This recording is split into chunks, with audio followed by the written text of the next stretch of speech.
প্রত্যেক বছর এতদিন আমার ডালিয়া ফুল প্রায় শেষ হয়ে যায়, কিন্তু এই বছরে মানে এতটাই আমার কপালটা খারাপ যে এবছরে দেখো সবে ফুল ফুটছে। এখন এত রোদের তাপ বেড়ে গেছে যে ফুলটা বেশি দিন যে লাস্টিং করবে সেটা একদমই করছে না।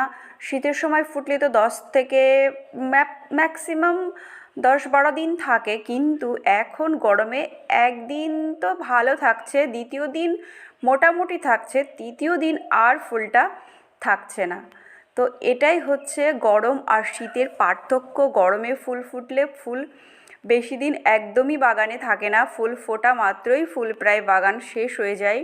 তো এবার আমার কপালটা এই রকমই খারাপ যে ফুল ফুটে দুদিন একদিন থাকছে, তার মধ্যেই বাগান মানে ফুটে ফুল আলো হওয়ার সাথে সাথেই আবার বাগানের ফুল শেষ।